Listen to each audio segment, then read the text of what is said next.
Well, hello everyone, and welcome to the HeadCouch Analysts show. I am Sanders, of course, your host. I am, as normal, I am joined by On the Sports AZ Pardue. How are you doing today, bud? I'm hanging in there, man. Yeah, we're all hanging in. I think we're all doing okay. Um, we have Ondo Sports here, Pardue. You guys are all familiar with him.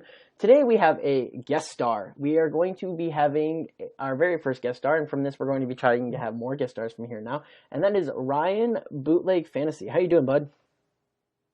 I got no complaints. It's a beautiful evening out here in Pennsylvania. The sun's still out. It's a nice 80 degrees, but it definitely beats the 120 degrees it is in Arizona. I'm Yeah, I was sure gonna for say, you. what temperature is it out there? Oh yeah, it's tremendous. There's a nice breeze, 80 degrees. It's still a little sunny.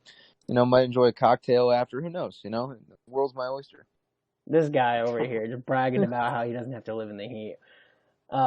Purdue over here, he hates the heat. I'll tell you every day. If you follow him on any sort of social media, I feel like it's daily with you that you complain about the heat. I can't stand it. I've been working outside for the last 4 years of my life, and summers are just brutal. I have terrible allergies. We haven't had any measurable rain where we live in almost 100 days. Oh, It's miserable.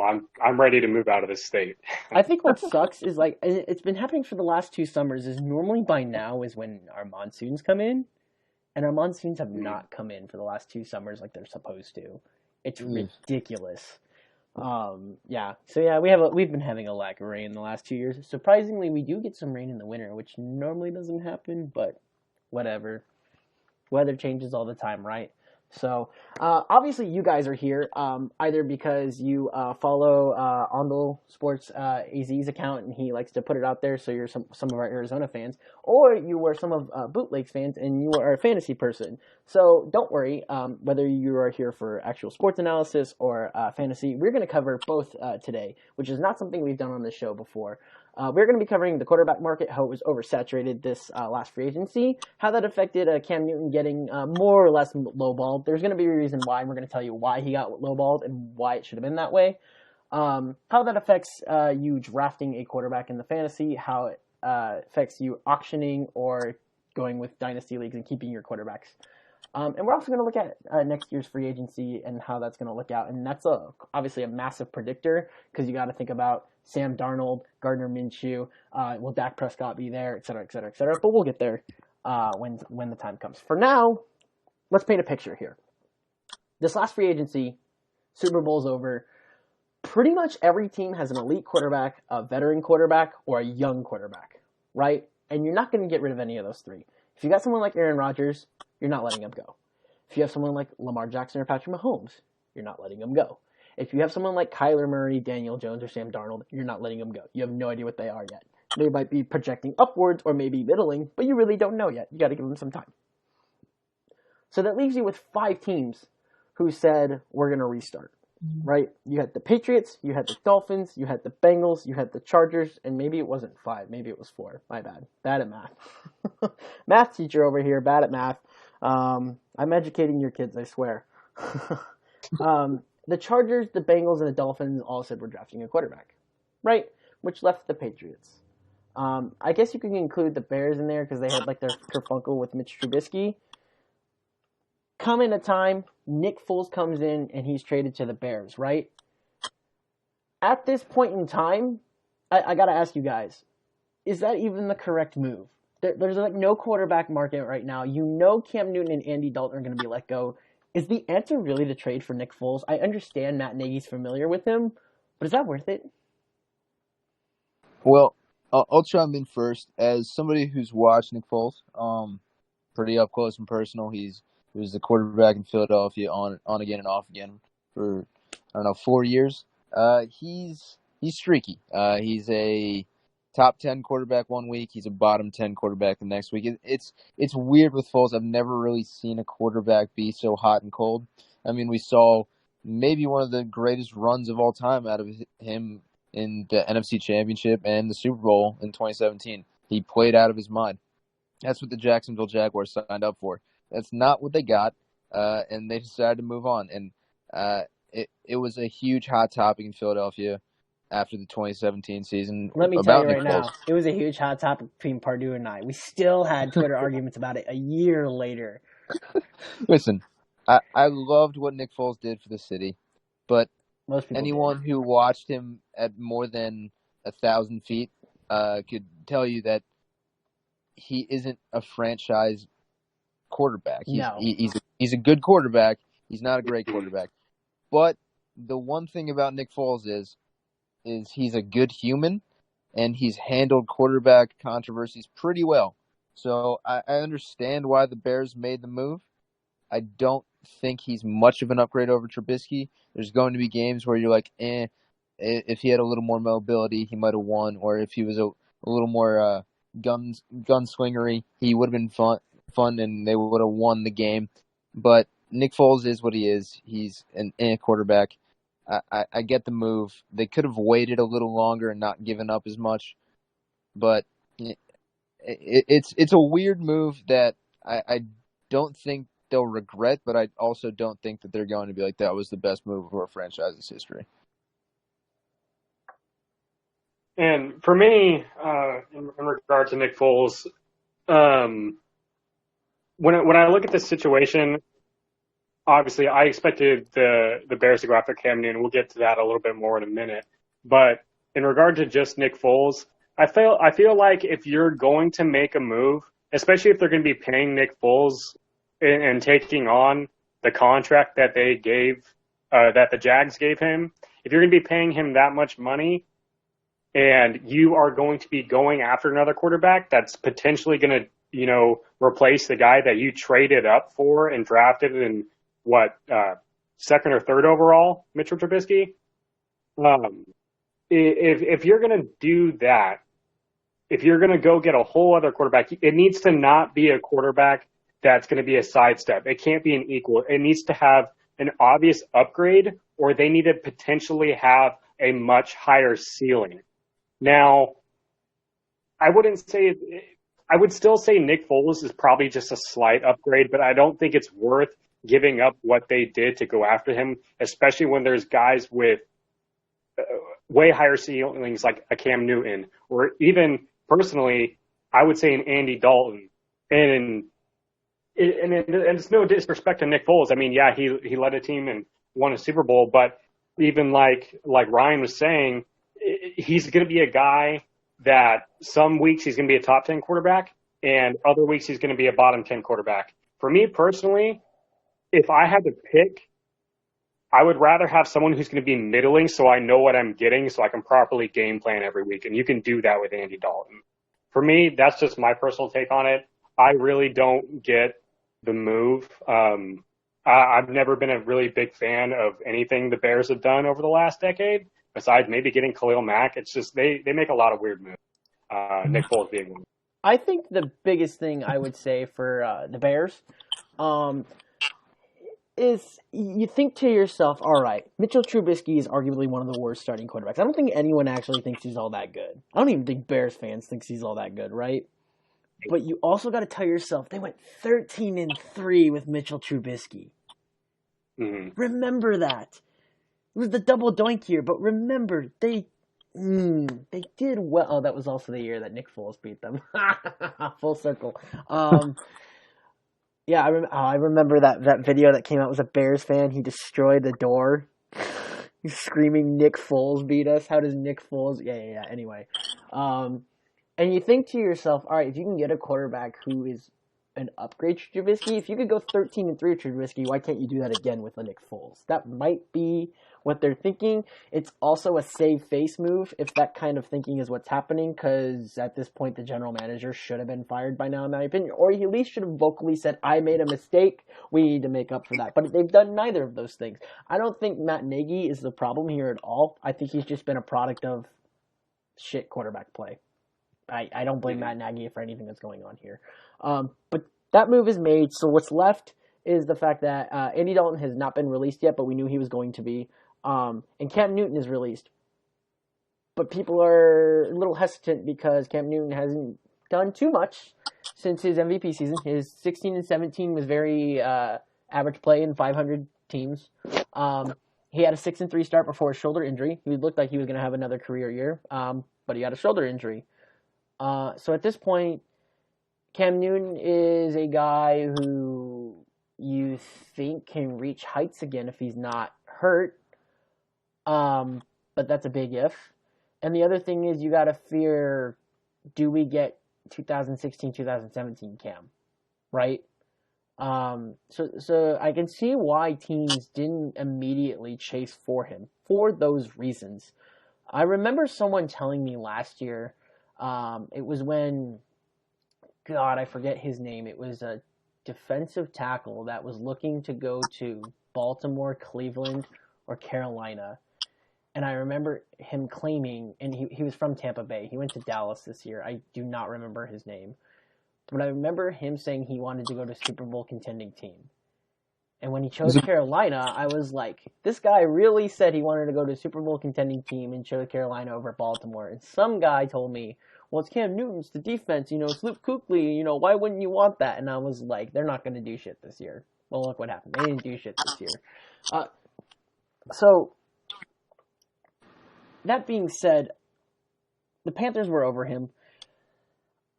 I'm hesitant on Cam Newton in April. Right? I'm hesitant on him now, but I'm hesitant at him in April. So I see why teams didn't go for him. And the fact that there's only one team without a quote-unquote quarterback, which is the Patriots, and they claimed they were going to have Jarrett Stidham. At this point, we knew the Bengals were going to draft Joe Burrow. It was almost a guarantee. We knew the Chargers were going to draft Justin Herbert or Tua, and the Dolphins were going to take Justin Herbert or Tua. At this point, there's one team left who's claiming Jarrett Stidham is the answer. So, of course, Cam Newton's not going to be signed at this time. Andy Dalton's released, and at this point, I thought Andy Dalton was going to go to New England. I thought it was a perfect match for Josh McDaniels. And turns out that Andy Dalton took backup money to be the backup to Prescott. Okay, whatever. Now Cam Newton's left over, and it's still just New England or bust.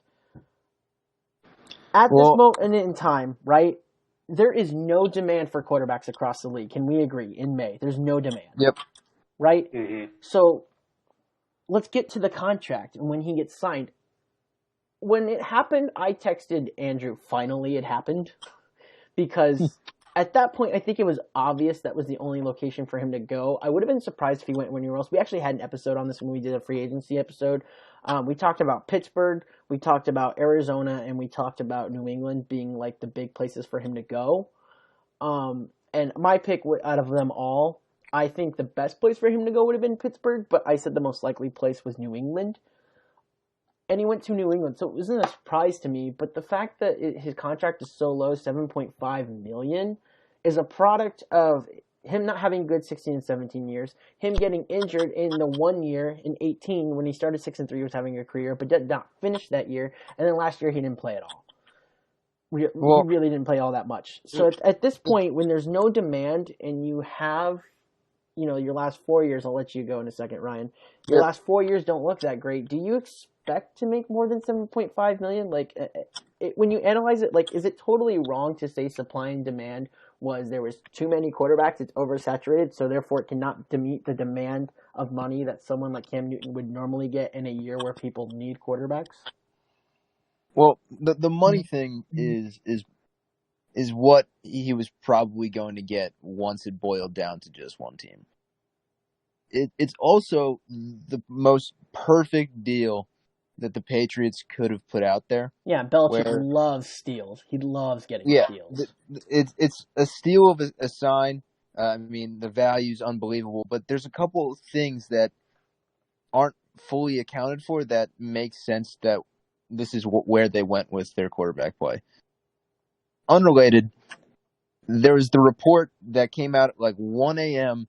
the week after the draft that got glossed over. Shefty put out that the Patriots didn't plan to not take a quarterback. It was not their intention to leave the draft without a QB. So it's possible they were looking at Jordan Love. Either Love or I also think Jalen Hurts was on their radar. I think Jalen Hurts is comparable to what Cam is. So I get why they wanted to add a quarterback. You're kidding yourself if you think Jarrett Stidham was the answer. I know that's what they were saying. They had to put all the confidence in the world in him in case things didn't go according to plan. But Jared Stidham was never the answer. The thing with Cam, there's two major things that I think really attracted the Patriots to this deal.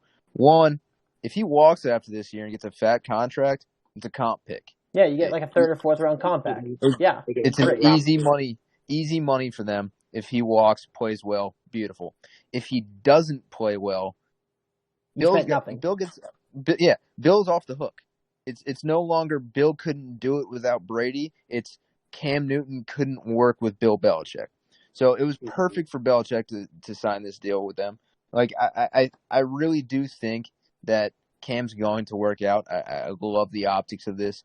I also think it adds kind of a likability to the Patriots. Like Cam Newton's, to me personally, he's a likable guy. It kind of takes the evil empire off of them, and it makes them a must-watch game every single week if Cam Newton's their quarterback. So there's a lot of positives, and I mean it's a steal of a contract. The money's ridiculous, and I really do think he's going to be good this year. I put money on him to not only win Comeback Player of the Year. I threw like $5 on him to win MVP. Who knows? His odds are ridiculous. I think it's like bet 5 to win 150. I'll take those odds. If Cam Newton has a renaissance, why not? So I really do think that it's going to work out short term, and who knows? It could even work out long term. I mean, this could be a 3, 4, 5 year relationship, and Cam Newton could be the next face of the Patriots. He steps in, like he's the type of guy that you need to have after the greatest quarterback of all time, who can be in the shadows of him, but also step out of those shadows. Jared Stidham was going to get eaten alive in those shadows. So I mean, it's a perfect signing, at least in my opinion. It was really the only thing that they could do. I like Andy Dalton to fit that offense, right? But no one was going to run the offense like Tom Brady did. No one will ever run an offense like Tom Brady did. So they're going to have to add some flair. And Cam Newton's already on record saying, hey, Josh McDaniels, you're going to get to open up the playbook a little bit more for me. So I'm excited to see what he does. For me, when it all came down to it, the Patriots ended up making the most sense after the draft, and obviously with the Bears situation, Andy Dalton going to the Cowboys. Like you guys said, the Patriots were the last place he could go. And like you said, Ryan, Jared Stidham wasn't the answer. I think if anybody thought that Jared Stidham, I know some Patriots fans, because they're all kind of blind in their own, little dynasty going on over there. They thought Jared Stidham actually was going to be their future and their answer. I got a question for you, Pardew. To be fair to Patriots fans, if you watched Tom Brady go down after the 2007 season, thought we're fucked, and then still went 11-5 with Matt Castle, wouldn't you just blindly follow Belichick? Okay, sure, but I'm not believing in some guy who I've never seen play before or never even heard of actually until last year in Jared Stidham, personally. And I just think because you got a point, you're not wrong, but I'm not going to take a first-year starter, a young guy like that with, honestly, when you look at the offense around him, there's not a lot of talent there. It was a bad situation for him, and there was no way he was going to be the guy.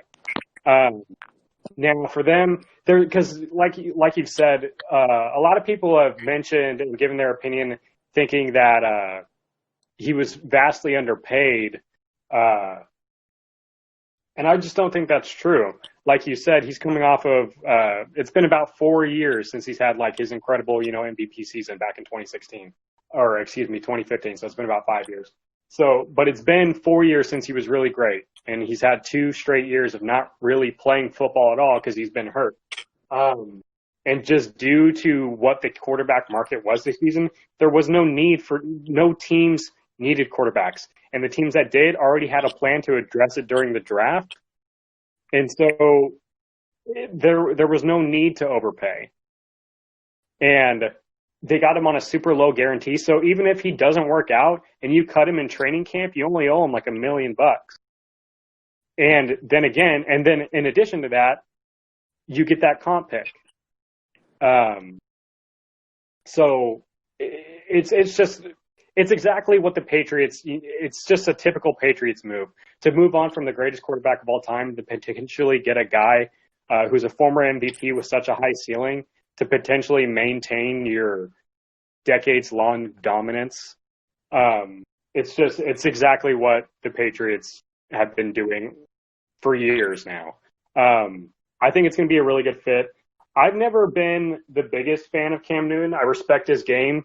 He destroyed my Cardinals in the 2015 NFC Championship game and stole the MVP from Carson Palmer that year. But I respect Cam Newton. I think he's a good guy. I think after the Super Bowl was my only discrepancy with him, how he wouldn't face the media, but because he was talking that entire year, and then when he finally eats the humble pie, he can't take it. But I think it'll be an interesting dynamic to see a guy of Cam Newton's caliber and his, I guess you could say, personality be the face of the Patriots now after, having Tom Brady for the last 20 years. So I think it'll be an interesting dynamic, and I think it could be really good for the Patriots going forward. Yeah, I totally agree with you here. So I think that's kind of our addressing on why Cam Newton got quote unquote lowballed. The market didn't fit him. The injury history doesn't work out. Nothing about it works out. Now I understand people could argue someone like Sam Bradford got $20 million guaranteed from the Cardinals, and then he got a lot of money guaranteed from the Vikings. I totally am on board with you there. Sam Bradford is overrated, but I also think that was a product of there being a bigger market for quarterbacks, and there needing to be, you need to give up more money if you want that player to come to your team, right? So, yeah. Let's get on to how this affects next year's, right? So, while you guys were talking, I was drawing on my whiteboard here all the teams that could potentially need a quarterback here. This is potentially, right? We're not saying they're going to. This is potentially, right?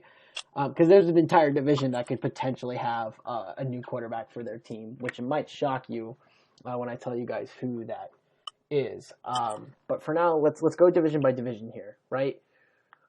If we go to the NFC West, I'm immediately canceling out Arizona and Seattle. They're keeping Kyler Murray and Russell Wilson. We don't need to talk about that, right? Look at Jared Goff and Jimmy G. If we go into the landscape of next year, right, those are two quarterbacks that I believe would go somewhere if they don't stay with the same team, right? So can we agree that all four of those quarterbacks are probably going to be employed, whether it's with the same team or not? They'll be in the same spot. Pardon you? Yeah, I said I agree. Yeah, sweet, right? So we can eliminate that division and say that division is taken care of for the next year. Let's go to Dallas, Philadelphia, Washington, New York. If you ask me, Carson Wentz is there. Don't even talk about it, right? Daniel Jones is there. Don't even talk about it, right? Dak Prescott, he's going to be there. They'll franchise tag him again if they don't work out a contract, right? So he's going to be there. Washington might need a new quarterback. I think Dwayne Haskins is the one guy they could possibly move on from, but it's really, this is going to be his actual first rookie year, right? And it's only going to be his third year after that. So is Washington really going to move on from him after 2 years? They're going to ride with him. I know he's not Ron Rivera's draft pick, but they're going to give him a chance to at least have a second year. So, I mean, it's a completely new coaching staff again. He's going to have at least an off season. That's normal. So they're not going to move. Yeah, I totally agree with you there. Now, I agree with what you're saying, but we've seen this now we've seen it before. We've seen it happen before with Josh Rosen.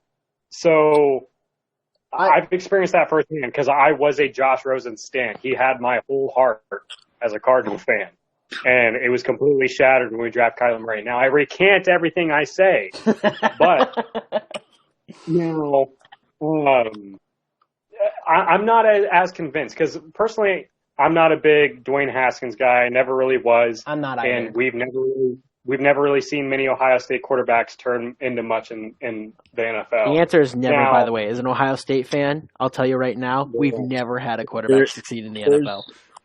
There's only one way that Dwayne Haskins isn't back, and I think that's if the Redskins, well, currently the DC football team, finishes with the with number one pick and can get Trevor Lawrence.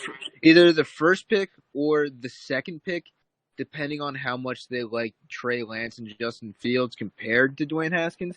I like those guys a lot. I think that they're both going to be great consolation prizes for whoever doesn't get Trevor Lawrence. So I think if they get the second pick as well, it is way too tempting to not take a quarterback there. So let's list them as a potential one. We have one potential quarterback opening next year, right? Okay. Yep. So we've gone through two divisions. Let's go to the AFC North. Baltimore, lol. Cleveland, they're keeping Baker Mayfield. Cincinnati, they're keeping Joe Burrow. Pittsburgh, well, who knows? Does Ben Roethlisberger retire? That's the big question. If he retires, obviously they're going to have a new situation. But if he doesn't retire, this is a guy who threw for 5,000 yards literally 2 years ago. He just got elbow surgery last year, and that's why he couldn't play. This was also a team that was 7-5 at one point. I guarantee if Roethlisberger's there, they're probably 8-8 or 9-7, and maybe making the playoffs instead of the Bills, quite possibly. He's a wild card. I'd put him down as a maybe, as someone that because he retires or because he sucks. Yeah, I mean it could be both. Honestly, he's a 40-year-old quarterback who had elbow surgery. 38, I believe, or 39. Yeah, so after this year, he'll be pushing 40 if he's not 40. So they're going to be another pass-happy offense. We have to see how the elbow holds, So if it doesn't, I think it'd be time to move on from Big Ben. And if it doesn't, they're going to be picking top 10, well, their defense is good. They'll probably be a top 15 pick. I don't think Big Ben's the type of guy to mentor a quarterback. My personal Rudolph. Exactly. We've seen it with Rudolph. I forget who was their quarterback before. Landry Fields? Dude, Duck Hodges stinks. I mean, you could have Joe Montana try to mentor that guy. The quarterback I wanted to go to Pittsburgh that Big Ben probably would have put the axe on, I would have loved Jameis to go there. Yeah, we talked about that last episode. We both would have loved Jameis Winston there. If you could find an offense that was comparable to Tampa Bay's, I think Pittsburgh's pretty comparable. I mean, they're pass happy, and I think Jameis would have thrived learning from Big Ben because they've got similar skill sets. Big Ben's a little more accurate. He doesn't turn the ball over as much. I think it would have been perfect, but I don't think Big Ben wants to mentor anybody. It's going to be a gross breakup in Pittsburgh, and I would put them as a maybe. Alrighty, so we'll put them as a maybe. We got two maybes so far. Yeah. Let's jump over to the NFC North. Now, this might surprise you guys. This is the one division, I think, where, barring the most nightmarish thing possibly happening, all four of these teams could have different starters. I don't think that's happening. But, Jordan Love was drafted. Yikes. Matt Stafford, who knows? Kirk Cousins, his deal ends this coming year, I'm pretty sure, after this year. And, Chicago has Nick Foles and Trubisky. So I could see all four of these teams having a different starting quarterback next year. However, I'm going to eliminate Green Bay because, A, it's Aaron Rodgers, but B, even if they go to Jordan Love, Aaron Rodgers is going to be employed elsewhere, right? Yeah, I think if Aaron Rodgers goes anywhere, which would be foolish, I think Jordan Love immediately steps in.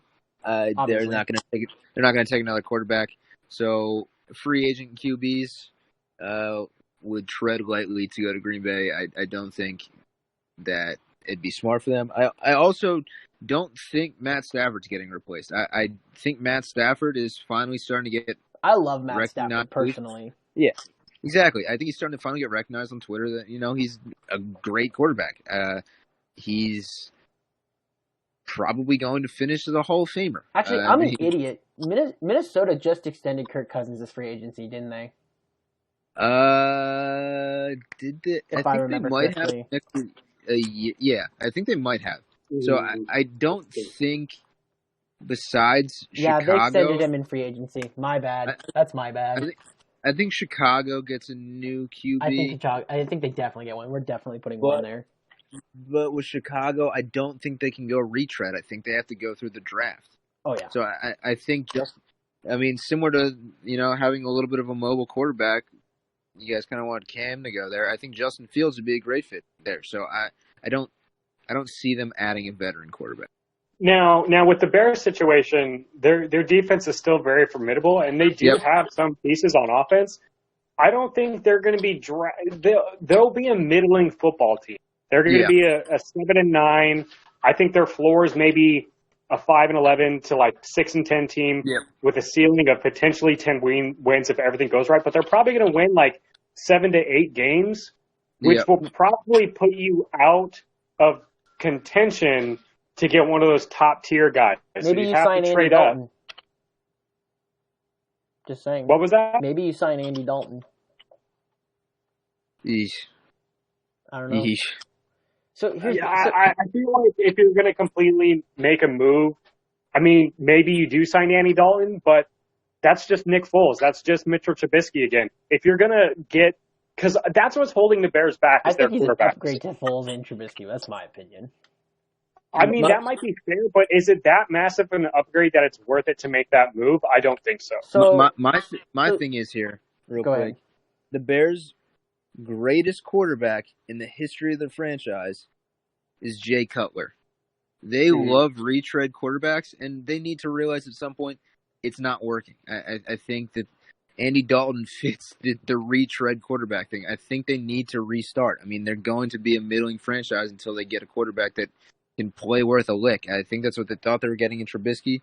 They fanned on him. I think they just kind of need to blow it up and restart. So I've always had this theory, and this is what I was going to get to with quarterbacks once we go through all this, because there's a reason I'm putting you guys through all this and eliminating quarterback situations for next year. If you have a great roster, you can take an average quarterback to a Super Bowl. We've seen it before. It's happened plenty of times. Especially if that average quarterback reaches a ceiling. For example, if you get 2013 to 2015 Andy Dalton out of him again, which someone like Matt Nagy could, with that Bears defense and some of the weapons that the Bears have, hell yeah, I could see you winning a division with that.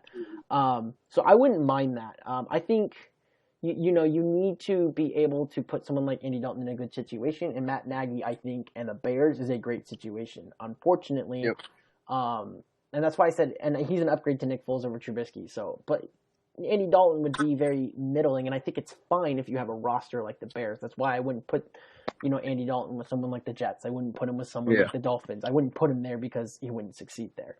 But the Bears are going to have an open spot, so that's one. We have after 1, 2, 3, 4 divisions, we have 3 open spots. Right? Let's go to the South here. We have the Saints, the Buccaneers, the Falcons, and the Panthers. I'm eliminating Carolina. They're going to have Teddy Bridgewater. Yeah. I'm eliminating Atlanta. They've got the Falcons. New Orleans and Tampa Bay. I'm going to assume Tom Brady stays for his 2 years that he signed there, right? So let's eliminate Tampa Bay. New Orleans. It depends on if Drew Brees retires. I had a feeling that Drew Brees might retire this year, but when it came around, I was like, they're still pretty Super Bowl worthy. I don't think he retires because he sees he's got another shot, right? And he didn't retire. After this year, a lot of players need to be signed, and they potentially lose players this year. After this coming year, I don't know. Does Drew Brees stay because Tom Brady's still there and he thinks he can match with Tom Brady? I think Drew Brees retires, and he was going to retire after this last year. I mean, he had that whole I need to start the Pro Bowl thing. Like they sat Russell Wilson for Drew Brees. It was like a whole thing, and then he was like, I think I'm gonna play again next year. Like he's doing a Big Ben kind of thing where he's not sure if he's gonna retire. But also, I think that their quarterback is probably already on their roster. I was gonna say I don't think it's gonna be an empty spot because I think Jameis Winston would start for 1 year, just 1 year. It's either Jameis or Taysom, whatever Sean Payton's feeling. But I don't think that's a spot for a quarterback on the outside. Now, because I agree with you, I thought this year could have very well been Drew Brees' last year, and it's not a knock on him because he still played great football last year. But he did get hurt, and now it wasn't a serious injury or anything, but he's getting older. You don't want to be getting banged up. Even if it is just a hand injury, his hand might be hurting forever now. And he's getting older. He's got kids. it's getting close to the time where he's going to be ready to hang it up and, go live his life and everything. And he's already got a Super Bowl. And like you said, Sanders, a lot of contracts are going to be coming up on that team here really soon. A lot of those guys are going to be leaving.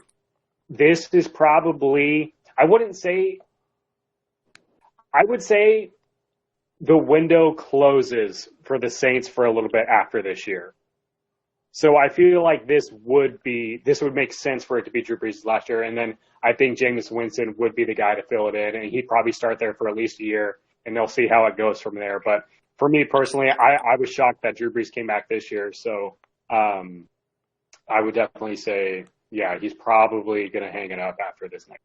Okay, so we've gone through 20 teams and only have 3 open spots. Let's move on to the West. We have Oakland, Denver, Kansas City, San Diego. San Diego, no.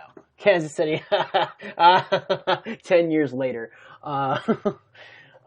Denver's next. It depends. Do you like Drew Lock or not? That's really what it depends on. If you ask me, if you've been on the show, you already know my opinion. I like Drew Lock. I don't think he's amazing.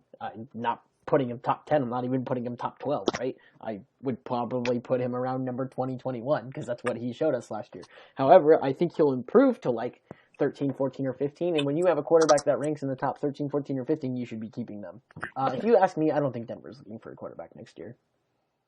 No, I think Denver is modeling itself kind of after the new wave of offenses. I mean, we saw with Sean McVay, if you have a quarterback that's fine with a ton of offensive weapons, that quarterback can thrive. I mean, we see it with Jimmy G. I mean, if you have weapons, it's fine. I mean, Denver might have the best skill set guys in the NFL right now. I mean, I really do think that the guys around Drew Lock will make him look good. I don't think that they're going to move on from Drew Lock this early, especially with the quarterback woes they've had of recent. So they're going to give Drew Lock all the opportunity. I agree wholeheartedly. I mean, I'm not convinced on Drew Lock yet. Yeah. He only started a few games last year. He obviously still needs time. I want to see him do it again because he did play really well in the stint he did have this last season. But I mean, when you look at the weapons around him, Jerry Jeudy, Cortland Sutton, Noah Fant, Phillip Lindsay, Melvin Gordon. They also drafted KJ Hamler. KJ Hamler is really good, and I think he's going to be a sneaky asset where he's going to be the Emmanuel Sanders to Judy's. I'm blanking on his name. Michael Thomas. I do like Jeudy as Michael Thomas, but dude, I'm blanking on the other wide receiver. Demaryius Thomas. Wow.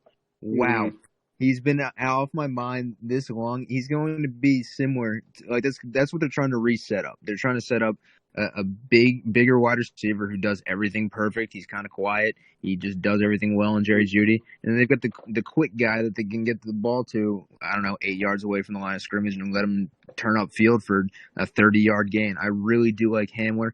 And they've got Deshaun Hamilton still as their wide receiver 4.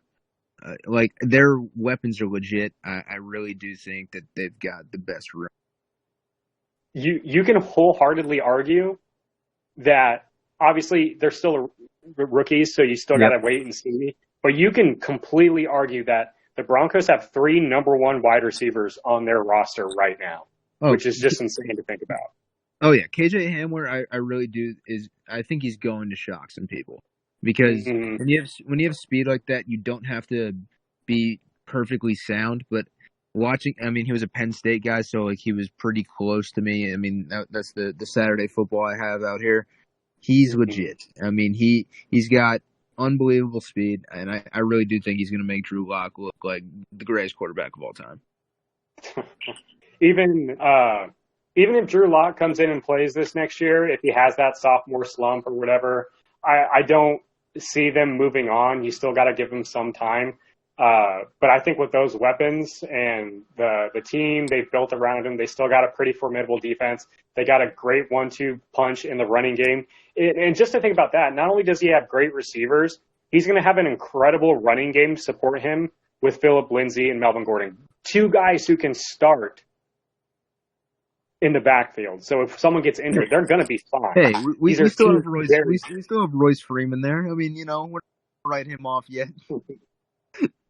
I mean, I like good. Royce Freeman, but I wouldn't like call him a Oh no, starter. he's not good.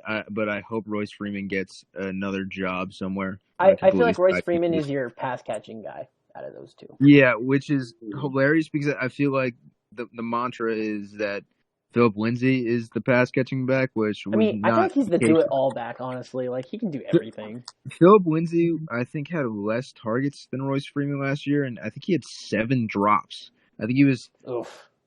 third maybe in the NFL in drops, at least a running back. So Philip Lindsay has some brick hands, but I love him between the tackles. I think Melvin Gordon's great as a pass catching back.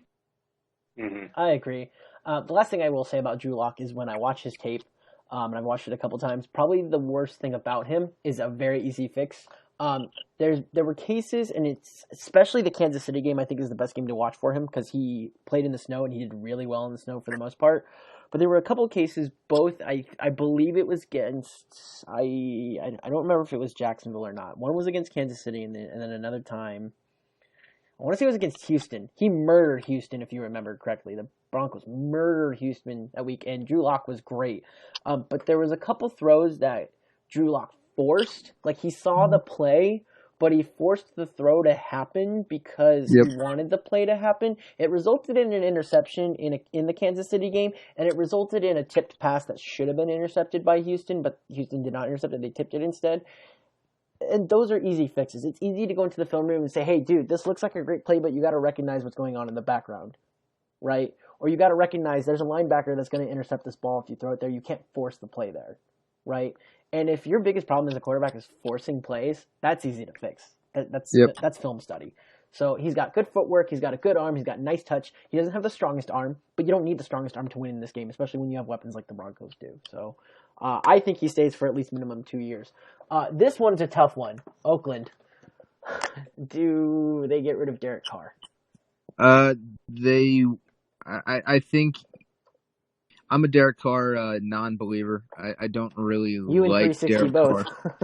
No, we're not Derek Carr guys at all. But I do think he does things right. I think he's kind of the new era game manager where he's not really efficient, not really effective, but he doesn't turn the ball. He doesn't lose the game for you. He doesn't win the game, but he doesn't lose the game for you either. Yeah, I think he's a good guy for the John Gruden offense where it's just like, we need you to run the offense, and if it works, it works. If it doesn't, I mean, it's probably a good defensive game from the other team. I think they're going to change to more of a run-happy offense, but this really, this really is the first time where I've been like, you know what, their wide receivers are better than they've been in 2 or 3 years since Amari left and Crabtree left. So it's going to be interesting. It's going to be a big make-or-break year for Derek Carr. So I don't think I don't think it's a lock for him to be removed, but also they have Marcus Mariota there, and you never know. If Mariota goes in and makes the offense look decent, Mariota could start the year after. Who knows? I mean, it's a real weird team and a weird quarterback room. I'm not counting Derek Carr out, but I'm also not saying he's a lock. If you ask me, the Raiders are in a weird position where I just don't think they change quarterbacks next year. Yeah. That's kind of my thought.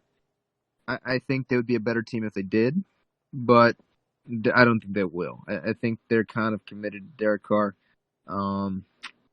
He's not great, but he's a lot better than a lot of the options that you might get stuck with, unless they can bring in somebody like Dak. I don't think they move on. I don't think they're going to take the risk of losing Derek Carr for having a worse quarterback. For me, I like Derek Carr. Like you kind of said, he's the modern day game manager, and he doesn't do things incredibly. And yeah, he's not the most efficient guy, but he's not going to lose you games. He's not necessarily going to win you games, but he does enough to keep you in them. Yep. And I do think this is going to be more of a run-heavy team.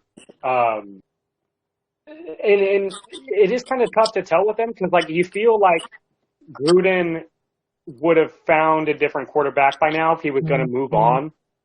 And maybe Mariota is that guy. Maybe if they start off, 0-3, 0-4, they move on, give Mariota a shot. But I necessarily don't really see that because I could see the Raiders, they seem like a middling team. That's kind of where they've been under John Gruden. So I wouldn't necessarily see them moving on unless there was an obvious upgrade over Derek Carr.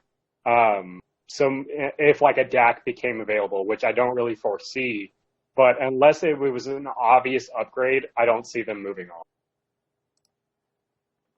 Yeah, that's kind of where I see it too. So we don't have anybody leaving from the AFC West. Okay, next one, Houston. I laugh again. Tennessee, well, they kind of just signed a contract and they're obligated to keep him for at least 2 years. So Tennessee is kind of stuck with their quarterback, whether they like it or not. Jacksonville, they are 100% having a different quarterback next year. This is not a hate against Gardner Minshew, by the way. I love Gardner Minshew, actually. If you watch his tape, he actually is, okay, he's not better than Kyler Murray. He was probably one of, I think probably the second best quarterback to come out of the draft last year, based on his tape. He has good touch. He makes some really exciting plays. He plays a little dangerously. He has a bit of a gunslinger mentality. And it's not that he forces throws, it's that he sees a throw, right? But it's kind of a 50-50 ball. Like, either your receiver's going to get it or the opposing corner is probably going to get it, right? So he likes to take those risks. And I know a lot of people talk about how, like, Patrick Mahomes early on reminded people of Brett Favre. If you really want a quarterback who reminds me of Brett Favre, it's Gardner Minshew. Always exciting to watch whether you're going to win or lose the game. Unfortunately for Gardner Minshew, Jacksonville's already thrown in the towel just from free agency. Just from getting rid of all their players. A.J. Bouye, Calais Campbell, whatever. They're stacking draft picks. And it's not even for, like, the best draft picks either. A 5th rounder for Calais Campbell? Okay. Yeah, 4th rounder for A.J. Bouye? Okay. Like, whatever.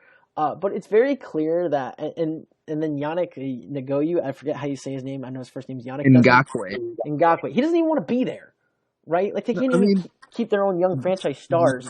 So the culture's terrible there. I think that's what they need to fix first before they fix quarterback.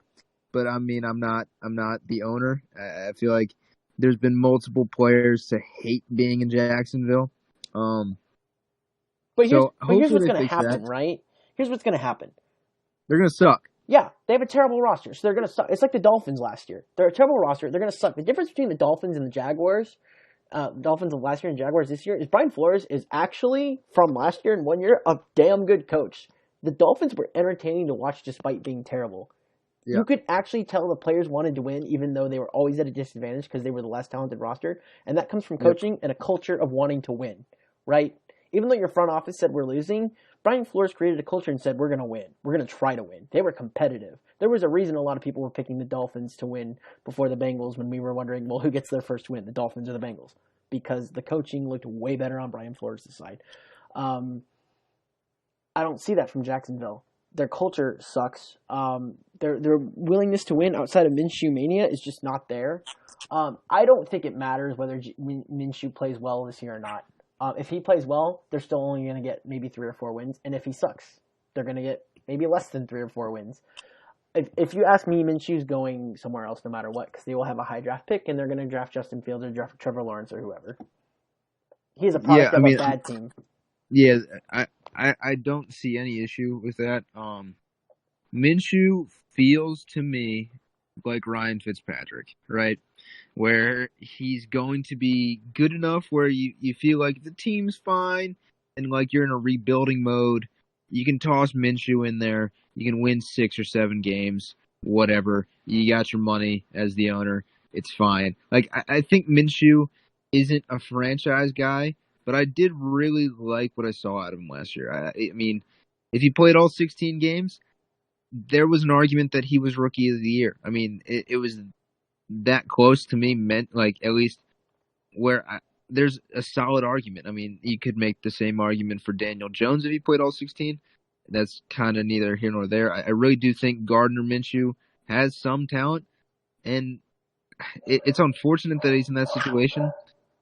So I'm hoping he finds a solid home somewhere, or Jacksonville keeps him. But I think if they stink and you can revitalize the team with Trevor Lawrence or Trey, I would love Trey Lance there personally. I think he's a fun, explosive guy that can kind of revitalize an entire city, or Trevor Lawrence can step in to a team that's good that might have had a couple injuries and take them to a 12-4, where Trey Lance will just kind of like revitalize and make Jacksonville kind of fun to like watch as a team. So hopefully they do the right thing. I mean, I like Minshew, but I think he's gone. If you ask me, and I only get this because I saw some betting on it. There was a betting, and it was if you put in $5, you could get 500 out of it. I kind of wish I did it, and the opportunity is no longer there. But it was you win $500 if Gardner Minshew is the 2021 starting quarterback for the Patriots. And I was like, I like that. Cam Newton's probably not going to be there the following year. I definitely don't think Minshew's going to be there. And I was like looking at like all the odds and whatnot, and I was like, I could see the Patriots signing him. I think Josh McDaniels would go well with Gardner Minshew. Wish I'd taken the bet, but whatever. Yeah. Either way, the main point is that like Gardner Minshew's not going to be there, right? What were you saying, Pardue? Yeah, I just wanted to give my 2 cents on Gardner. I really like Gardner Minshew. He was really fun to watch last year. But as you stated, like they traded everybody away. They gave away all their good players because they know they're just taking the season away. And you said it yourself. He's a gunslinger. He's a guy who likes to take risks, and that's just kind of how he plays. But with the level of talent around you that he has, you can't play like that. The talent that's around him can't make up for those plays that he's going to try and force to be there. So that's really going to hurt him. I think because I want to say he's going to be there because I think he's talented. I think he could be. He's not going to be a world beater. He's not going to be a top 10 quarterback by any means, but he could definitely be a solid starting quarterback in the league in my eyes. I think that's what he can be. I just don't know if he can do that in Jacksonville. And I don't think they're setting it up for success. And for a young quarterback, I think that's really important. So I want to say that he'll be there, but I can't say it confidently. And I probably lean more towards him not being there, just given the situation that Jacksonville's in. And you said it, Ryan, they need a change of culture before quarterback, but maybe their change of culture is a different quarterback. And now I think Gardner Minshew, I think he brought an attitude to Jacksonville, and he definitely put him on the map. He put him on the national, gave him a lot of national attention, but it just might not be what they're looking for. Yeah, Minshew Mania was a hell of a drug for a while. So this one's a tough one for me, and I think I'm going to rely more on you guys than myself. Indianapolis. They'll have a different quarterback. You think so? Yeah. Oh, wholeheartedly. Phillip Rivers was garbage last year. I agree, but was he garbage because he's aging, or was he garbage because he had a bad year? I think that's a hard question to ask. And here's the thing. 10 years ago, I think we all would have said aging. But we've seen Brett Favre come through, have a great season at 39. We've seen Ben Roethlisberger have a great season at 37. We've seen Tom Brady have MVP seasons at a ridiculous age. We've seen Drew Brees have MVP-level seasons at 39 and 40. So that begs the question, did Phillip Rivers have a bad year last year because he's aging or because he had a bad year? Well, I personally, I just don't think it's been last year. Like, I don't think he's been year the year before. He was fantastic the year before. Maybe I just don't. I'm not recalling. He was a borderline MVP candidate, if you remember. I've never been a big guy on Phillip Rivers. I don't think he's ever been a guy to kind of raise his team to the next level, and that's kind of been apparent with the amount of success. I think he forgets his 14-2 year that he took him to. And he played with the ACL in that AFC Championship game. I mean, that was a while Okay, ago. you're cherry That was like picking. 2005, but, you know. So, I don't know, but for me, I don't think he's that guy. And I think all those guys you mentioned as well, outside of Brett Favre, have been established with their teams for a very, very long time.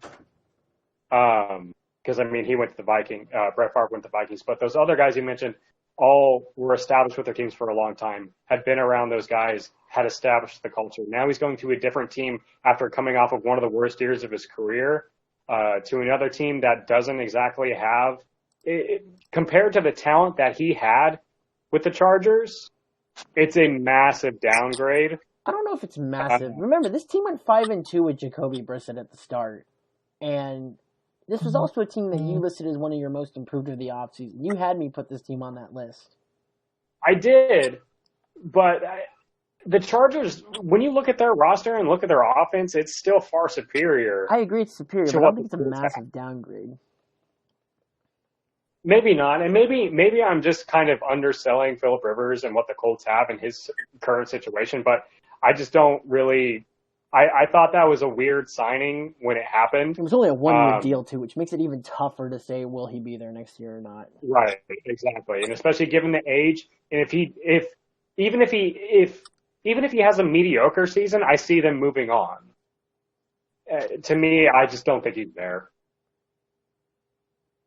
I mean, for me personally, I think their correct move would they've got to have.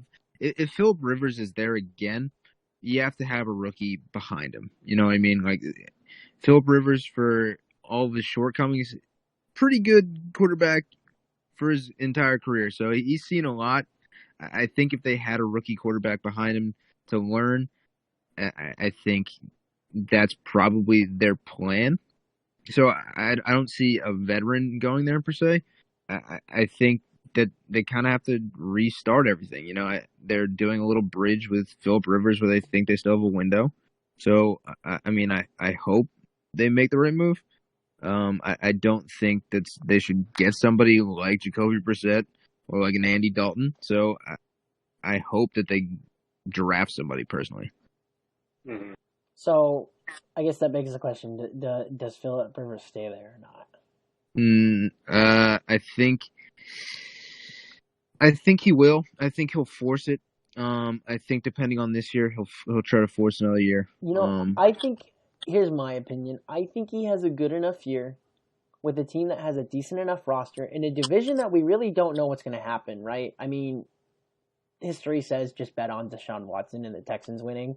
But how much talent can you lose before you finally not win your division, right? I think he has a good enough year. I'm not saying amazing. I'm not saying great. I'm saying good enough year to where Indianapolis takes him again and they do what you said. But they draft a QB in like the second round or something like that. I don't know. What do you think, Pardue? This is a tough one. See, I think that's pretty fair. I'm definitely not. I wouldn't necessarily say you guys are high on Phillip Rivers, but I'm definitely not quite as high on Phillip Rivers after what I saw last year of him. That arm looks a lot like Peyton Manning's last year's. I don't think anything looks like Peyton Manning's last year. Holy moly, that was horrible. Yeah, and to me, that's what Phillip Rivers looked like last year, and I don't think he has it anymore. You know, maybe he's a middling team. Maybe he has a better year than he did last year. And, you know, the Colts have a little bit of success. But I think given the situation that they're in, I don't know, because I don't think any team wants to willingly put themselves in a situation where they're just going to be like, all right, we're going to go all in this year with Phillip Rivers. And then if we suck ass, you know, then I guess we're screwed and we'll move on. We'll throw whoever out there at quarterback the following year, and then we'll be terrible, and then we'll draft the quarterback then. There's one thing. I don't think any team wants to put themselves in that situation. So probably more likely than not, I would say it's like a 51-49%. I would say, I guess 51%. he is there next year to coach up a rookie. There's one thing I would like to say. One last thing I would like to say. I think it's important who his head coach is in this case, which is Frank Reich, and Ryan can speak on this. Frank Reich does a wonderful job of working with his quarterbacks, whether it was Andrew Luck, Nick Foles, or Carson Wentz. I think Frank Reich can do better than what Philip Rivers did last year, simply because Frank Reich is a great schemer and a great coach. Mm-hmm. I think that's probably what puts it for me is he stays the following year, actually, is Frank Reich actually getting him to do pretty well. Oh, for sure. I think Frank Reich was a big reason why Carson Wentz looked like an MVP in 2017. I agree. I think when the Eagles struggled in 2018, everyone pointed at the departure of Frank Reich as being why they were struggling.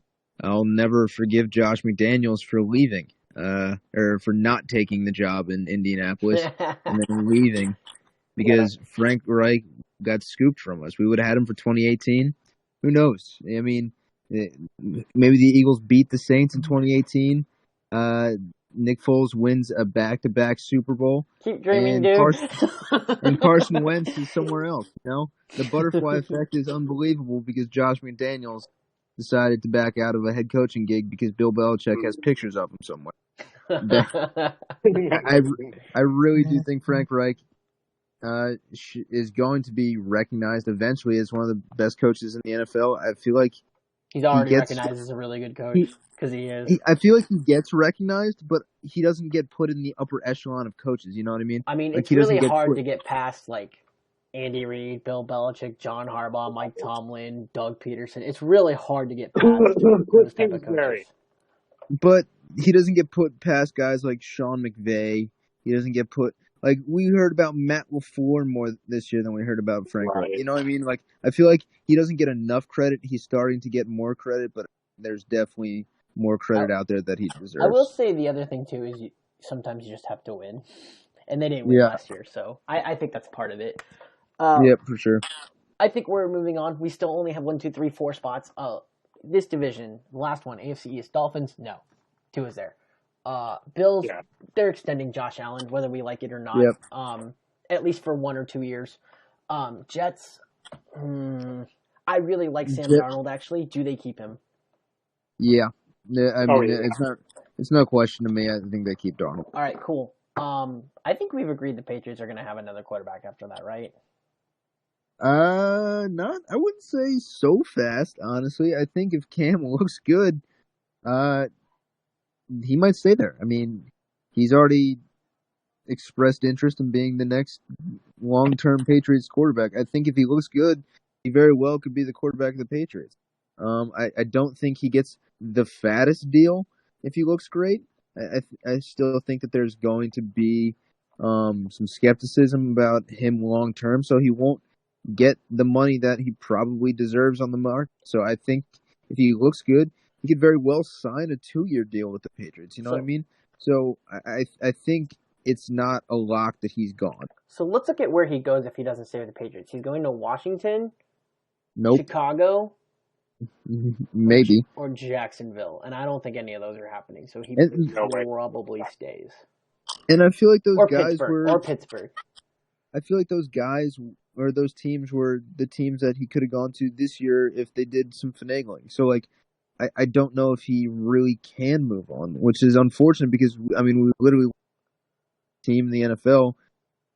A lot of these teams are locked in beyond what we talked about. They're locked in 3, 5 more. You know what I mean? So that's why it's so tough to hit the open market as a quarterback. It used to not be this way. No, because all these offenses get schemed and then they get the quarterback that fits correctly most of the time. So I think that's where the leverage is for the Cowboys with Dak. I think that's kind of why it's going to be tough for Jameis to find a job if he doesn't start for the Saints. And it's going to be tough for really any team that finishes 7-9 with a Derek Carr because they're not going to get one of the top 3 quarterbacks because there's really only usually 3 teams that need quarterbacks at this point, and they're going to mortgage their future. So it's really almost a golden era of quarterbacks. I mean, every team's set up for the future essentially. Okay, so here's the thing. There's only 3 teams out of the 4 that I think. No, only 2 of the 4 that are guaranteed to have another quarterback. Jacksonville and Chicago, I think, are guaranteed to have another quarterback. That's nothing against Minshew. That's just the reality of them being a terrible team, and them having a high draft pick. We have no idea if Washington and Pittsburgh will actually move on or not, even though we said they might, right? Yeah. This leaves us with anywhere between 2 to 4 spots next year open, right? And so three, people like 3 first-round talents at quarterback too. Yeah, and you got to consider the first round QBs that are drafted. So in other words, you still got people like Andy Dalton, Cam Newton, Gardner Minshew, possibly Dwayne Haskins. You could maybe think about Dak Prescott if he didn't stay. Where would they go? Like, there is no quarterback market right now because we are so oversaturated with quarterbacks. I don't remember a time in the league where I thought to myself, yeah, every team could actually keep their starting quarterback if they built a roster around that. Now, there's obviously the difference in elite quarterbacks, like, for example, Patrick Mahomes, Russell Wilson, Deshaun Watson. You should keep your quarterback, right? The Eagles, they should keep their quarterback, right? No, I really don't see a fat market for these guys. We live in a time where you can win with your quarterback if you develop a team around them. That's the new wave, essentially. I think that's the way offenses are starting. I wrote an article about it 2 months ago that the term system QB should be abolished because it's not a thing anymore. At this point, you get a quarterback and you say, all right, this is their strengths, this is what we play to, because that's how you win. You don't force a quarterback to do something they're not. Something Carolina realized was a mistake. After his MVP season, they were like, Cam, you need to be a pocket passer. Well, you can argue that every quarterback that produces is a system quarterback because he's producing well within the system. It's an argument that was made for guys that they didn't think were good enough, and I think it was kind of a weak way to say that the quarterback was a good enough quarterback to win. I don't think system QBs are actually a real thing. So, no, I get that. I mean, but also it's kind of just how the NFL is now. I think there's something to be said where, like, for example, obviously Josh McDaniels had to design his playbook around Tom Brady not being a deep ball guy. And there's something to be said that Greg Roman had to design the playbook around Lamar Jackson being the quarterback and athlete that he is. And there's something to be said that Cliff Kingsbury had to design the playbook that he had to design with the type of quarterback that Kyler Murray is. Right? There's something to be said that you design playbooks for someone, but that doesn't make him a system QB. That's just being a smart coach and saying, this is what they're good at. Let's keep doing it. I mean, you heard all the time that Tom Brady is a system QB. You know what I mean? So, like, it's not a real thing. I don't think that it should ever be uttered again. I think these teams... So, my thing is, most teams are so good at scouting at this point that you don't even really see deep draft kind of guys that, like, snuck past teams 6 times. You know what I mean? You don't see a 6th rounder, all of a sudden he's just great year 1. The scouting is unbelievable in the NFL. It's similar to the fantasy football world. You don't get sleepers anymore. Like, it's not a thing to hit on sleepers. Yeah, anytime you say someone is a sleeper, everyone's like, oh yeah, I thought he was a sleeper too. And at that point, it's not a sleeper. It's just common knowledge. Exactly. And right. I mean, it's just values at that point. So I think most teams can develop guys if they get what they've seen on tape. So I don't think being a quarterback that's a veteran on the market is really a good move. So I'm not sure what Dak Prescott's going to have to do, but I think he's going to stay in Dallas long term just because the market's so terrible. Mm-hmm. So this is what I was going on to say, okay? Because the market is becoming oversaturated at this point, who do you think is going to have more leverage later on, let's say 3 or 4 years? The quarterbacks, which is what it used to be, right? You had to pay your quarterback to keep him there. Otherwise, someone was going to take him. Or do you think maybe teams will start having leverage because they can say, oh, there's plenty of good quarterbacks. We can move on from you? I mean, I See, think if you can go, pardon. okay, I think if the league continues on the trajectory, well, I can't say it Trajectory? right now. Trajectory, yes, that. I believe if the league keeps going the way it is right now, that teams will wholeheartedly 100% have the leverage. We're starting to see it now that the teams are starting to get more leverage. With the whole Dak Prescott situation, because the Cowboys are apprehensive to paying him, but they also know the market isn't as, Dire. right. And You could we're pay no Cam longer Newton next seeing year if Dak guys. Prescott doesn't want you. You could pay Jameis Winston. Like, there's options. Mm-hmm. There's plenty of options, and because it seems like we're starting to get more and more talent through the draft for quarterbacks, and teams are more and more willing to get a younger quarterback through the draft. It seemed it kind of started with Russell Wilson. They draft a quarterback in the third round, a young athletic guy, and then build an offense around him that he can succeed in, and then they develop him and continue to do so, and then he emerges into a great quarterback. And I just feel like that's going to continue to happen. Dak Prescott, he was a third rounder as well. I think he I was a just feel fourth like that's rounder, going actually, wasn't he? to, either way, it's finding a quarterback is becoming more and more easy, and teams aren't just forcing, like we said, the system quarterback thing it's a stupid term and is becoming a thing of the past because teams are building offenses to their strengths. So it's not making it as difficult to find your franchise quarterbacking. We're a Dak Prescott sit out away from the Cowboys offense looking similar to what they run in San Francisco, what they run in Los Angeles.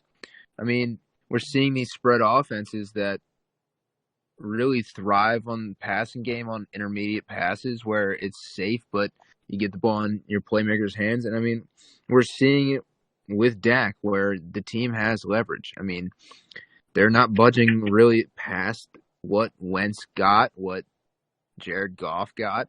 So I think they know that if Dak decides to sit out, they're fine. They're not going to have really any issues. So I think teams are starting to get leverage. If you have a guy like Mahomes, I mean that's an outlier. I agree. But these guys kind of really get the money that's around the same if they're the franchise quarterback for that team. I mean, started with Matt Ryan, then we saw Kirk Cousins get paid, we saw Alex Smith get paid, and we saw Goff get paid. So the money is typically right around the same. I mean, Russell Wilson is probably slightly underpaid compared to what Mahomes is getting, but it just kind of comes down to what the market dictates, and I think the market's starting to dictate that we can find somebody else if you don't want to sign for what we think you're worth. Remember that 3 years ago, Derek Carr was the highest paid quarterback at $25 million a year. Remember that? Yeah. One last thing I want to say on this. So look to the future, right? Not just 2021, but to the future, and then we'll get to the fantasy aspect of this thing. Yep. I am judging him based upon 1 year, and that is not fair to him. I will say that right now. But Daniel Jones looks like he's going to be an average quarterback. That is so unfair for me to say after 1 year, but that's what it looks like. When I compare him to someone like Kyler Murray, I'm like, yeah, Kyler Murray's going to become like Deshaun Watson or whatever. Yeah, great. Daniel Jones, probably an average quarterback that you want to pay, but not astronomically. He's a guy he's an Eli Manning. Yeah. I look at him and I'm like, I want to pay you $35 million a year in 3 years, which will be below what it should be, right? But that's a guy I want to say I pay $35 million a year to. With Danny Dimes, right? Yeah. He led the league in fumbles. He had 21. I don't know how many he lost off the top of my head. I think it was 8, if I remember correctly. Yeah, that sounds about right. His 16-game pace for touchdowns, though, was 32. I think Eli Manning did that one time in his career. And on top of that, Slayton, Tate, Shepard, Evan Ingram, and Saquon Barkley never took the field together. So I don't think the book is out on Daniel Jones. I think definitely not. I think he'll be fine, but he's going to be in a division with Wentz and probably Dak Prescott. it's going to be tough to say, yeah, you've got the third best quarterback in the division. We should pay you. So I get the idea. I think So if let's talk he about something that hits more to home then. What about Josh Allen and Baker Mayfield? These are two guys that I like. I don't love them. I like them, right? I think I like Baker more than I do Josh Allen. I think people overreact to Josh Allen a little bit, and they're not realizing some of his flaws. If I had to pick a quarterback for my team, I want Baker over Josh, but I'm not discrediting Josh. I think Josh is pretty good too. The thing about these two is both of them need to be paid next year, right? Yeah. Here's the thing. When I'm looking at like what the average salary is right now, right? If I pay them $35 million a year, I'm paying them Russell Wilson money. That's just not what I want to pay them. But on the other hand, Patrick Mahomes reset the market, and Lamar Jackson's going to be paid, Deshaun Watson's going to be paid, and Dak Prescott's going to be paid. Hopefully, Dak Prescott gets paid by that point, right? So I'm looking at I need to get under those kind of deals, and I imagine those deals are around the 38 to 40 million a year. I imagine that's what Lamar gets. I imagine that's what Deshaun Watson gets. I imagine that's somewhere around the area that Dak Prescott gets, maybe slightly under that too. So at that point, I'm like, all right, Baker, all right, Josh Allen, you guys are quarterbacks we need to keep around, but at the same time, we're not paying you Lamar Jackson, Deshaun Watson, or Patrick Mahomes money because you are not those guys, right? So for me, it's tough sometimes to separate fantasy and reality. Josh Allen's never thrown for 300 yards in a game. Nope. He's highly inaccurate. Yes, he is. By the way, his accuracy rating last year was 34 in the NFL. Yeah, exactly. He shows similar tendencies to when I start to cringe when Carson Wentz takes off and he doesn't get down quick enough, or he tries to do something too athletic. And then, like, Josh Allen, you shouldn't be trying to hurdle an all-pro safety. Like, you need to stop doing that. Like, Josh Allen, to me, is a fine quarterback, but he feels like a mobile Phillip Rivers where he loses more games than he wins for you. I know Buffalo Bills fans don't like that.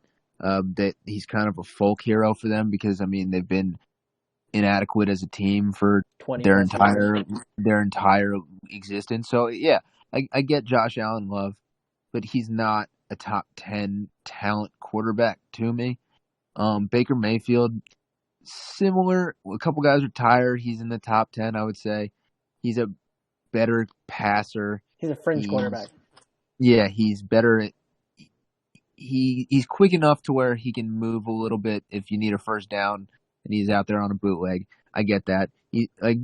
With the talent around him, Baker Mayfield is very similar to like a Jared Goff. So like it's fine. Like I understand paying Baker Mayfield.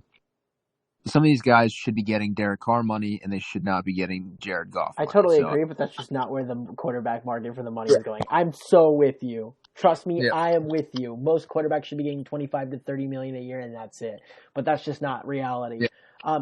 Based upon the fact that I think Lamar, Deshaun Watson, and Patrick Mahomes, obviously Patrick Mahomes being the highest paid, I don't think Deshaun Watson or Lamar gets a contract bigger than them. I think that's a ridiculous ask, and if it happens, I'll be shocked. But I think Lamar and Watson will get 38 to 40, right? So my question to both of you is if Lamar gets 38 to 40 and Deshaun Watson gets 38 to 40, do you think Baker and Josh Allen should be in the 34 to 35 and that teams have the leverage to put them at 34 to 35? I'll start with you, Party, on this one, actually. So for me, I don't think, because I'm not a big Josh Allen guy. I said that on this podcast before. I believe Josh Allen's ceiling is like the 16th best quarterback in the league. I'm not a big believer in him. He might win you some games. He might give you a few good seasons, but he makes me nervous. Like you said, Ryan, I don't want my quarterback hurdling all pro safety. You're not going to last. I don't care who you are. And in terms of Baker Mayfield, I really like Baker Mayfield. I just need to see more from him. I need to see improvement from last year. It could have just been the sophomore slump and all the commercials he was doing. In terms of their payment, if the market starts going to where the top quarterbacks are making 38, 40 plus $1 million a year, if that's what it consistently starts becoming, that's what they're going to get paid. Now, do I think that's what they should get paid? No, because I'm with you guys as well. They should be around the Derek Carr money. But we've seen it. The overall cap space for teams is increasing every single year. And with that, we're going to continue to see every single position use the term reset the market every single time the next big player gets paid. So unfortunately, we are going to see these guys get paid the $35-38 million a year. Do I think they deserve it? No. But it's going to happen because that's the way it's been going. And that's just the way the league has been working over the last several years. But I mean, if it's still averaging around 15 to 18% of the team's cap, I mean, I don't necessarily see a huge problem. Do I agree with it? No, but I mean, that's just how the league works. One last thing I'd like to say, and then I'll let Ryan make his response. If it were up to me, obviously every quarterback is getting paid 25 to 30 million, and obviously the elite of the elite can get 35 to 40. With the market, I'm assuming being 38 to 40, I think it's fair to give someone like Baker and Josh Allen because they're going to get paid. That's just the fact of it. They're going to get paid. I think it's fair to give them the 34 to 35 million range because that's under Lamar, Watson, Mahomes. I'm assuming Wilson in the future, etc. Right? I think that's fair for them, and the percentage of cap space you'll take up by then is probably only 12 to 15, and that's usually what quarterbacks were taking up anyway. I just don't want to see Baker Mayfield or Josh Allen at 40 to 42. I think it's ridiculous, like what you were saying, when a big player or a decent player makes way more money than they should. Like Derek Carr, no way deserved to make $25 million when that was the highest paid of the time. No way. I hate seeing when an above average player, not an elite player, an above average player makes more money than elite players. It infuriates me because it should not be happening. Anyways, go on, Ryan. What were you going to say on this take? I mean, if all things were equal, I think there's 32 mil per year, guys. I don't think that they should be making a whole lot more than that. I think they should look at guys like Goff and Wentz and say, why do you guys deserve these guys? Because that's where the market's at, and that's what their lawyer's going to tell you. Exactly. So I think that they'll pretty much say, with inflation of the cap, they'll probably be 35 to 37, maybe. But I don't think that they should touch that. But I mean, I would have said that Derek Carr didn't deserve 25 mil when it happened. So, but now it seems about right. It's a bargain. Yeah. Now it feels right. But when he signed it, that was so. I think whatever the market dictates is probably right. That's kind of been my argument for Wentz. So I mean, I'm not going to really fight really whatever they sign. And it's not my team, so I'm not going to feel so bad if they give $40 million to Josh Allen and turn into a terrible franchise. So it's fine. All right, so let's get to the fantasy part of this then. We talked about how the quarterback market is oversaturated, right? And we've said all of these quarterbacks can produce, right? Now, obviously there's a massive difference between someone like Patrick Mahomes and Lamar Jackson in fantasy to someone like I don't know, who's a good example? Kirk Cousins. Or who's in? I'm looking at all the quarterbacks right now. Kyler Murray. Kyler Murray is not a fantastic fan. He's a fantastic quarterback. He's not a fantastic fantasy option right now. Or Tom Brady, right? There's a difference between fantastic quarterback and fantastic fantasy quarterback. So, but knowing that, they're still going to produce, right? Yeah. And I would recommend to anyone. Yes, Patrick Mahomes and Lamar Jackson are fantastic. And I had Patrick Mahomes last year. I overpaid for him because I was on that hype train. And I'm kind of glad I did. He actually produced quite a bit of points for me. He ended up being worth it. But the thing is you often don't want to do things like that. So get Lamar Jackson, get Patrick Mahomes out of your mind, right? That's not usually what your approach should be for fantasy. Who are the type of quarterbacks that you should be targeting, and what do you think they're worth? Yeah. So, me personally, you need to find value at every position, right? That's kind of been my whole thing. So, in order to win fantasy leagues, you need to get lucky and hit on some guys in the later rounds that produce, Obviously, like guys, in the third, fourth, fifth round. I'm not drafting a quarterback early. It's not happening. You can't ask me to do it because I'm not going to. The guys that I'm looking at are guys that are throwing 40 times a game.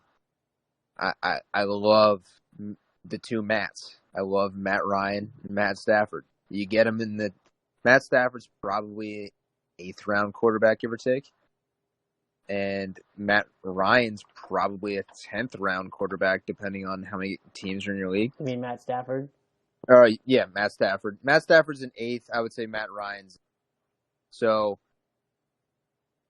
I'm all in on getting guys. I think the Falcons threw 45 times last year a game, first in the league.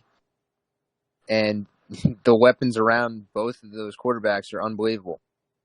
Like we were talking about earlier, all these offenses are getting set up for quarterbacks to thrive. So I'm not touching a quarterback before round 7 at the earliest.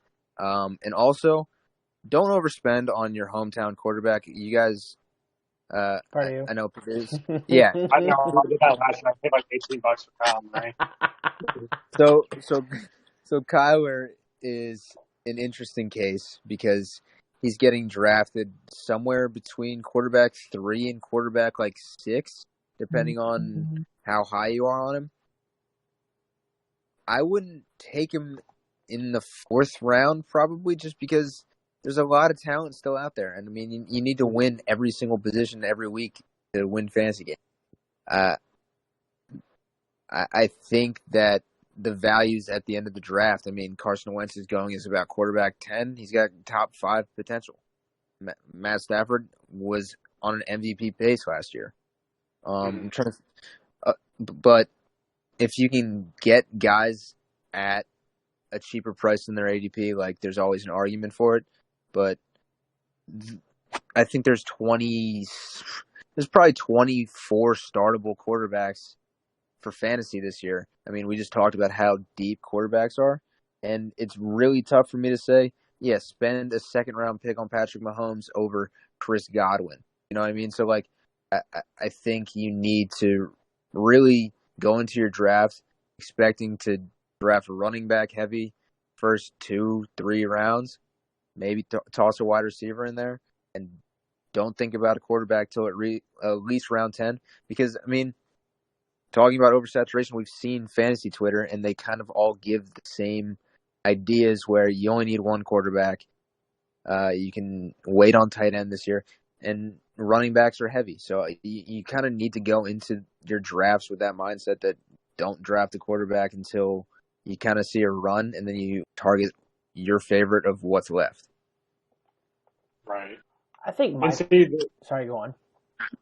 That's my problem is because, like, my heart, and part of it's bias, my heart is set on Kyler Murray being my fantasy quarterback this year because I just think this offense is going to explode and Kyler's going to explode. And I also really like being able to target a quarterback that I not only think is going to be in a pass-happy offense, but if they're also an above-average dual threat, so I can also get the additional points for rushing and rushing touchdowns at a higher rate. Wide receiver to throw to. Right. I think that's super valuable as well. So that's also something I look at. Now in our auction league last year, I got Tyler. Yeah, you and I paid like for him though. $15 I made for you him. overpay for him too. I knew to do that. You ran me up on him. You ran me up to like $18 or like $20 or something like that. Maybe it was in like in round 11 or something. I had Kyler Murray at about like $8, right? And he put him up for 5, and I ran him all the way up to 18 because I knew he was going to take the fade. Then again, you guys ran me up on Mark Andrews too because I was hoping to get Mark Andrews for 5, and you guys made me pay like 10 or 11 for him, which didn't matter because I still had money. But like, you made me overpay for Mark Andrews. Yeah, I mean that's half the fun in fantasy is making sure one of your friends drafts somebody. So I mean that's fine, but you know, I would always just be wary of drafting guys that you are very openly in love with, just because that will happen. And like, I'm in a fantasy league with 9 of the very closest Philadelphia Eagle fans. So I'm not touching guys like Wentz or Ertz or Sanders this year. It's something that I just come to grips with. And I mean, I work in finance, so I know that you shouldn't overpay for anything, and you're looking for value. So please don't draft a quarterback before round 6. So, question for you then: if I'm looking for value, right? Right. I usually go into a draft knowing these are the 5 quarterbacks I want, personally for me, right? Based upon what I feel. And so Right. far right now, I feel like I really want Matt Ryan, Matt Stafford, Baker Mayfield, um, Dak Prescott, or Drew Yep. Lock, right? Yeah. Do you think any of those are unrealistic expectations around round 8 or round 9? No, if Drew Lock gets drafted in your fantasy league, there's a good chance that there's another quarterback available. Right. So you're getting Drew Lock in round. You can probably almost pick up Drew Lock. The way fantasy leagues are going, there's a huge push to not draft 2 QBs because there's always a good one on the waiver wire. Oh yeah, Exactly. So my last couple of years when I played fantasy, I never draft 2 quarterbacks. I always wait for the bye week because there's always somebody on my team that I'm going to find expendable that I can go pick up that quarterback. So And because I'd much rather have that spot on my bench to have more options for my flex or a different wide receiver 100%. or a different running back. 100%. And last year, I drafted Baker. Baker was my quarterback. I found out Baker was not as good as advertised. wasn't that great last year? Yeah. I made the same mistake. Right. But the waiver wire was full of guys that I picked up throughout the year that won me games. Dak Prescott was there early. I picked up Jameis Winston at a point. Josh Allen was available. When you're in 10-team leagues, there's always a quarterback available on the waiver wire. So don't draft a second quarterback. Most teams are starting to slant that way anyway. So top 10 quarterbacks are still out there in round 10 because guys are waiting. So I personally am not touching a quarterback before probably round 10. So I'm going to ask you this one last final question then. This is more for me than it is for anyone else, okay? Yep. If I'm giving away my strategy to Pardue over here, but my number 1 and my number 2 is definitely going to be Baker Mayfield or Dak Prescott, not because I'm high on them as people, but because I'm high on their value, on where I intend on getting them and what I intend on paying for them in our auction draft. So do you think going with someone like Baker Mayfield or Dak Prescott is a good way to go, or do you think I need to search more in like a Kirk Cousins area, maybe even a Teddy Bridgewater or Ryan Tannehill type? So I don't see any issue. I mean, Dak's probably going to be a little more than I want. He's probably a 7th rounder, give or take a round or 2. Not sure where his ADP is sitting right now. But I mean, he's going to get drafted pretty high. I mean, you might have to reach on Dak just because he played so well last year. I think he finished as quarterback 4 maybe. So he's definitely up there. He's getting ranked probably around quarterback 5 behind the 2 big guys, Kyler Murray and Russell Wilson, if I had to guess. So you probably have to pay a premium for him a little bit. Baker Mayfield, people are down on Baker Mayfield. You're not going to have to really spend too much on Baker. And if somebody drafts Baker Mayfield ahead of you, I'm sure guys like Matt Stafford, Matt Ryan, and Josh Allen will all be available. Josh Allen's not a good actual quarterback, but his rushing yards and his ability to find the end zone as a quarterback on the ground, pretty solid for fantasy. I mean, it's the same idea as Kyler's bonuses. He's just not as good. So I think you should target your guys. If you've got to reach a round or 2 earlier and you're already filled out of all your other positions, by all means, go for whatever quarterback you want just to kind of round out your team to make it look good. But there's really not a huge reason for you to go back. Like I could understand if you want Deshaun Watson, Dak Prescott round 5 or 6, and you wanted to reach because you already have 2 good running backs and got 3 other solid players. So I don't see an issue with you going after Dak. You just have to be pretty certain in the guys that you're taking. So one last thing I want to ask then. Yeah. since you are the main fantasy guy here, what quarterbacks are people drafting higher than you think, or they're drafting highly that you think they need to be wary of? For example, I feel like the last 2 years, everyone goes nuts for Aaron Rodgers, and I'm like, yeah, you take him because I don't need him. He hasn't been fantasy gold for a long time. Right. So I thought we've had a great podcast so far. Right. It's been pretty solid. Purdue's not going to like this. Uh-oh. You're going to make me angry. Are we never going to invite you back on here? He's going to tell you Kyler Murray's overdrafted, aren't you? He's going as quarterback 3 right now, right? And he is probably going to be, I think, the third quarterback to throw for 4,000 yards and rush for 500 yards. But the problem is he's already getting drafted so high that, like, the value is that crazy for him. Like, fantasy leagues have been won in the last couple of years because there's been quarterbacks that have been taken late, turned out to be studs. Kyler Murray's getting drafted like he's already a stud. You know what I mean? Like, Lamar Jackson won fantasy last year because he was drafted in the 11th and 12th round.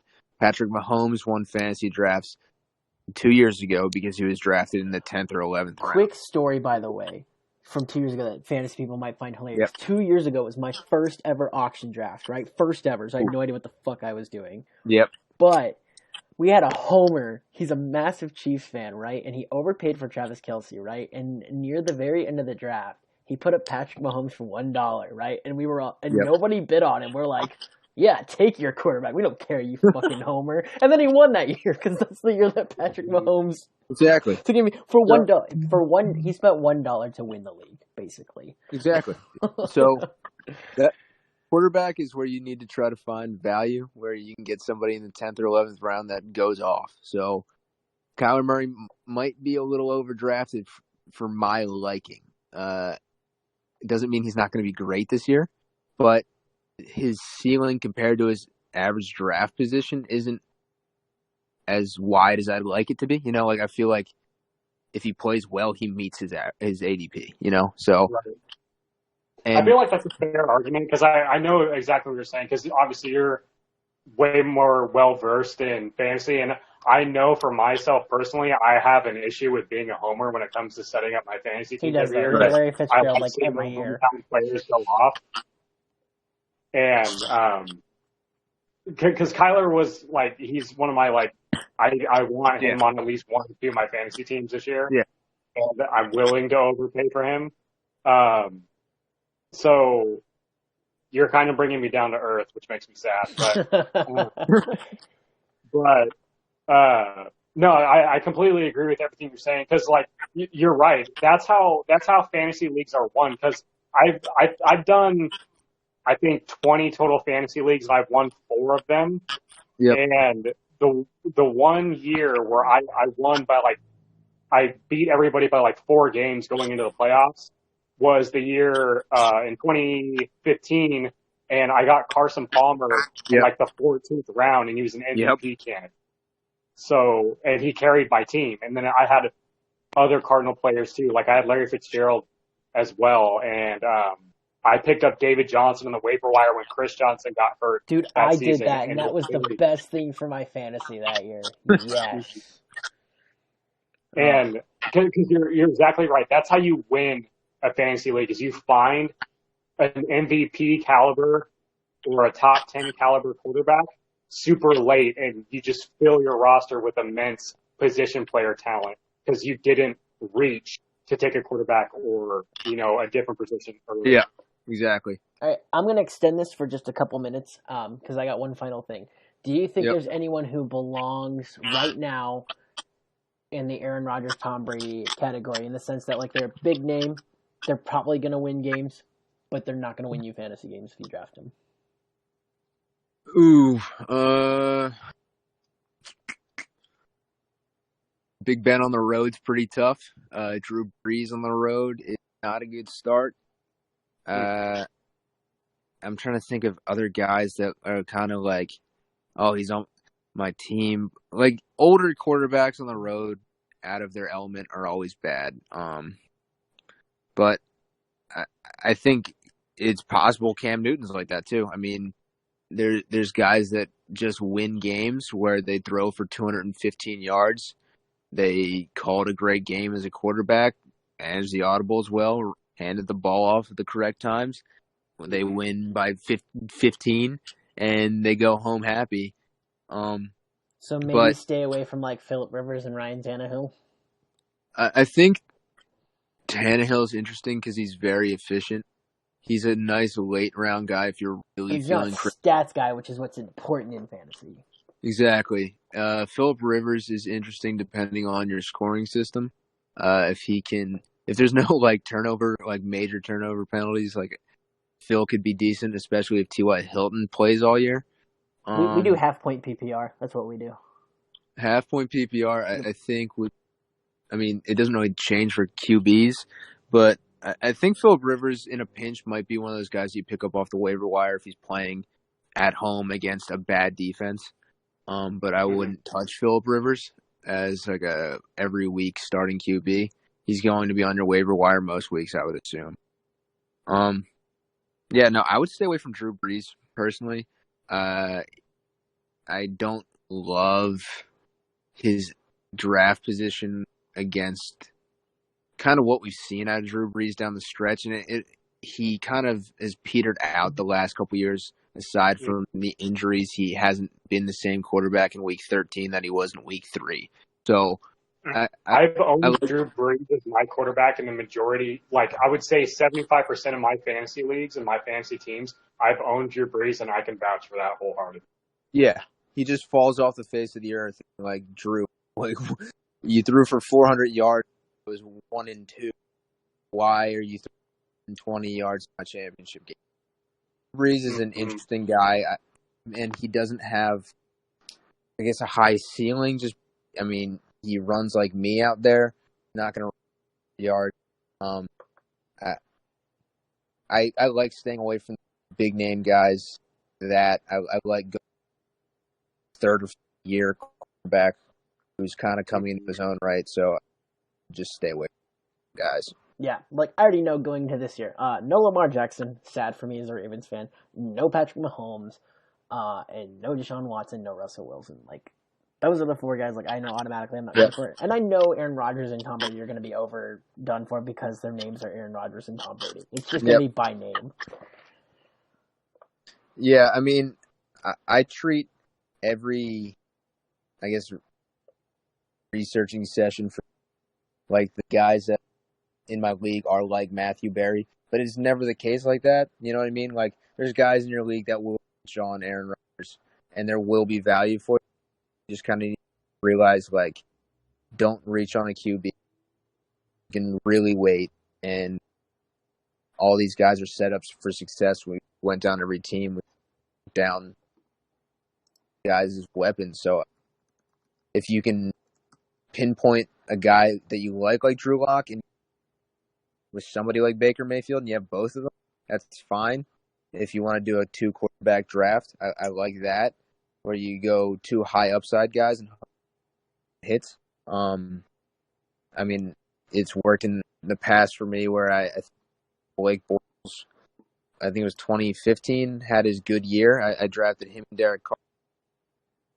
I think Bortles was I think he was quarterback 4. So I want to go 2 high upside guys. But there's tons of guys that what you can get week in and week out that you can get in round 10. So drafting a quarterback is not something I would too early. Yeah, I think you're right on point with that. You got anything else over there, Pardue? Because I think I'm going to wrap it up here. Yeah, I think that's just about it. Honestly, though, if you're down before